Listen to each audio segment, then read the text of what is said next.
네, 지난 몇 달간 이제 얘기됐던 부분이고요. 이제 드디어 이제 지정된 지역들이 이제 발표가 됐습니다. 물론 이제 이런 지역들 같은 대출 기자라든가 아니면 뭐 분양권 전매 제한 뭐 이런 것들이 이제 뭐 상당히 들어갈 테고요. 가장 중요한 건 이제 분양가를 마음대로 받지를 못하는 상한선이 이제 기준이 되기 때문에 이게 어떻게 보면 해당 지역의 부동산 거래 가격이 워낙 높은 지역 같은 경우는 조금 우려가 되는 부분도 있습니다. 왜냐하면 그런 지역들 같은 경우는 이제 너무 싼 가격에 분양을 받게 되면 나중에 시세 차익을 많이 볼 수도 있는 로또 아파트가 될 수 있는 가능성이 상당하기 때문에 이런 부분들이 사람들이 몰리는 지역만 수요는 계속 몰릴 수밖에 없다. 그런 지역들의 분양가 또는 현재 그 분양가가 또 앞으로 얼마나 지속적으로 가격이 올라갈지 이것도 한번 지켜봐야 되고요. 11월 6일 날 발표가 됐죠. 시행은 11월 8일부터 지난주 금요일부터 시행됐습니다. 자, 그럼 지역을 보게 되면 강남 8개 동입니다. 강남구의 8개 동, 개포대치, 도곡, 삼성, 압구정, 역삼, 이런 청담까지 다 들어가 있고요.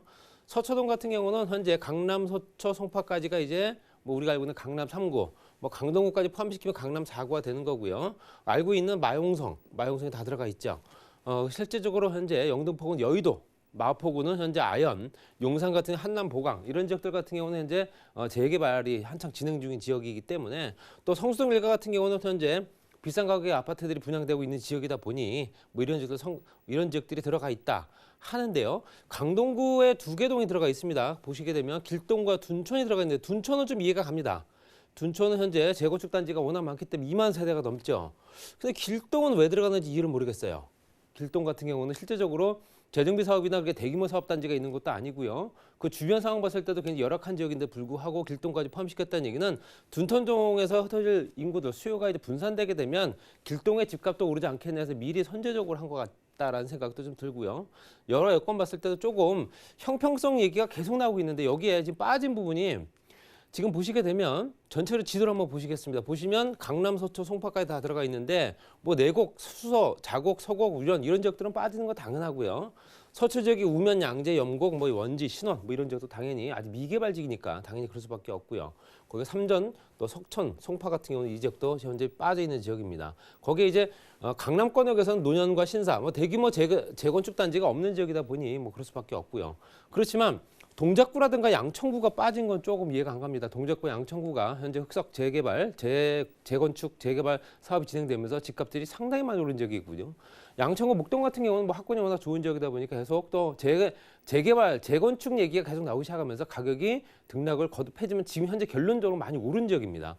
그랬을 때 동작 양천은 왜 빠졌을까라는 생각도 좀 들게 되고요. 오히려 길동 같은 경우는 왜 지적을 했는지를 솔직히 제 입장에서도 좀 이해가 안 간다.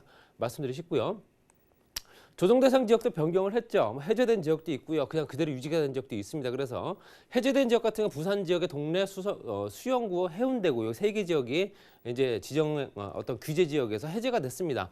경기도 고양시와 남양주 지역에서도 해제가 된 지역이 있고 일부 지역은 해제가 안 됐죠. 다산 별내 같은 경우는 어차피 그 주변에 3기 신도시뿐만 아니라 이미 택지개발지구 다산 신도시라는 거대한 도시가 있기 때문에 앞으로도 가격 경쟁력, 특히 가격 상승 여력이 충분하다고 보기 때문에 당연히 이 지역은 빠졌다 보시면 될 것 같고요. 고양 같은 경우는 다 택지개발지구죠. 삼성, 원흥, 그다음에 현재 그 주변에 덕은, 킨텍스, 고양 관광 문화단지 뭐 이런 지역들 대규모 개발이 이루어지면서 집값이 월등히 올라갈 수밖에 없는 여건이기 때문에 당연히 이런 지역들은 해제 지역에서 빠졌다 보시면 될 것 같습니다.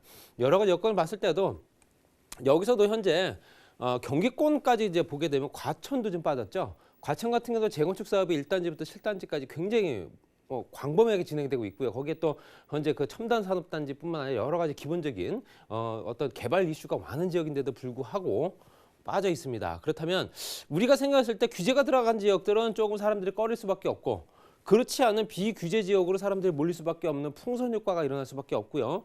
그중에서도 과천이라든가 동작, 양천 같은 경우도 인구들, 특히 수요층들이 굉장히 더 많이 집중될 수 있는 가능성이 크고 그 지역의 집값이 추가적으로 오를 가능성이 크다. 그렇기 때문에 추가 지정 얘기가 나오는 얘기는 실제적으로 풍선 효과 때문에 그 주변 지역이 오르게 되면 그 지역도 지정을 하겠다. 뭐 이런 얘기 같습니다.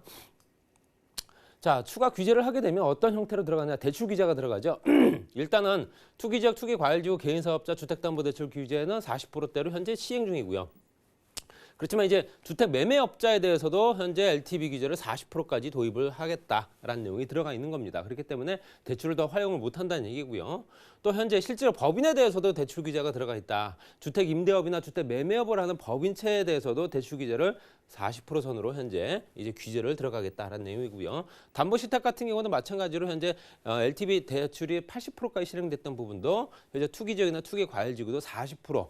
조정 대상 지역 60%까지도 제한을 하겠다. 대출을 더 받지 못하게 해서 어떤 정도 그 주변에 활용할 수 없는 또 이제 개발할 수 있는 여건들을 좀 조금 못 만들겠다라는 얘기겠죠. 그만큼 이제 이게 거꾸로 얘기하게 되면 공급량은 그만큼 준다는 얘기겠죠. 개발할 수 있는 임대업이나 매매업을 할 수 있는 주택들을 그만큼 많이 늘어난다는 얘기는 공급이 늘어난다는 얘기인데요. 공급을 더욱더 축소시키기 때문에 집값은 더욱더 많이 오를 수밖에 없다는 얘기고요. 이제부터 시행되는 거 고가주택, 시가 9억 원 초과되는 부분도 2주택자가 아닌 한 주택만 갖고 있어도 공적 보증 제한한다. 집을 갖고 있는 사람이 9억이 넘어서 내가 스스로 전세자금 대출을 받기가 어렵다는 얘기고요. 그렇기 때문에 당연히 이런 부분도 고가주택에 대해서는 이미 뭐 얘기가 나왔던 부분이기 때문에 이런 부분이 이제 시행이 된다라고 보시면 될 것 같습니다. 자, 그리고 실제적으로 분양가 상한제 지역 같은 경우는 이제 민간택지 같은 경우는 최대 분양권 전매 기간이 10년까지로 현재 지정이 되게 됩니다. 그렇기 때문에 10년 동안 팔지 못하지만 반대로 얘기를 하게 되면 10년 사이에 가격은 많이 오를 수밖에 없다는 얘기겠죠. 전체적으로 10년이라는 세월이 지나게 되면 그 지역이 투기 지역이고 투기 과열 지구고 조정대상 지역이라는 얘기는 집값 상승률이 월등히 높다는 얘기고요. 현재 세월이 흘러가면서 그만큼 더 높은 상승률을 기록할 수 있기 때문에 결론적으로는 지금 현재는 집값을 잡는 것처럼 보이나 향후에는 집값은 월등히 많이 올라갈 수 있는 조건도 된다라고 말씀드리고 싶습니다. 그래서 관리처분계획 인가를 신청한 재개발 재건축 단지 같은 경우 내년 4월 28일까지 이게 바로 이제 총선과 맞물리게 되겠죠. 그래서 뭐 지역주택조합 같은 경우는 현재 사업계획 승인만 받아도 되고요. 실제적으로 재개발 재건축 같은 경우는 관리처분계획 인가 신청하고 6개월 안에 이제 분양 공고를 내라 그 얘기입니다. 분양 공고를 내게 되면 그 단지는 현재 분양가 상한제 지역에서 배제를 시켜주겠다 그 얘기입니다. 그리고 일반 사업이나 리모델링 사업 같은 경우는 현재 제외됐기 때문에 해당 사항이 없습니다. 정리해서 말씀드리면 서울시 내 재건축 재개발 사업은 중단될 수밖에 없고요. 주택 매매업, 임대업부터 해서 법인 부동산을 갖고 있는 사람들이 개발을 할 수 있는 여력들 충분히 못하기 때문에 당연히 공급은 차단될 수밖에 없습니다. 당연히 공급이 위축되면서 가격은 오를 수밖에 없다. 신규 분양가를 낮춘다고 해서 실제적으로 주변 시세가 신규 분양가를 따라가는 게 아니고요. 실제적으로 현재 신규 분양가가 주변 시세를 따라가게 됩니다. 당연히 주택가격 하락이 가능하지는 못하다라고 보여지고요. 분양가와 시세 차이 때문에 로또 아파트가 양산될 수밖에 없다라고 말씀드리면 강남 서초 신축의 재건축 아파트들이 보통 7천만 원에서 1억 원 정도 평당 정도 지금 현재 진행되고 있습니다. 거래가가요. 그렇지만 상한제를 적용되는 현재 신반포 3차나 강남 아파트 요게 현재 만약에 재건축 현재 상한제가 시행이 된다면 평당 4,200만 원 정도의 분양을 해야 되는 상황이 됩니다. 당연히 반값 아파트가 되면 경쟁도 굉장히 심해질 거고요. 청약 경쟁 때문에라도 이 주변의 시세가 더욱더 많이 오를 수밖에 없다라고 보여집니다. 주택 품질은 저하될 가능성이 큽니다. 개발 원가를 줄이기 위해서 분양가를 낮출 수밖에 없는 거고요. 분양가를 낮추기 위해서는 원가를 조절할 수밖에 없습니다. 당연히 주택의 품질이 저하되고 기존의 모델하우스에 제시됐던 부분이 다 상당수 빠질 가능성이 크다는 얘기입니다. 그리고 말씀드렸던 목동이라든가 흑석동, 과천 등이 제외됐다는 얘기는 그 주변에 풍선 효과를 다시 일으킬 수 있기 때문에 이런 정책들은 실제적으로 당장의 눈앞에만 보이는 거지만 향후 2, 3년 후에는 당연히 집값이 오를 수밖에 없는 그 순을 받고 있다. 이렇게 말씀드리면서 정리하겠습니다.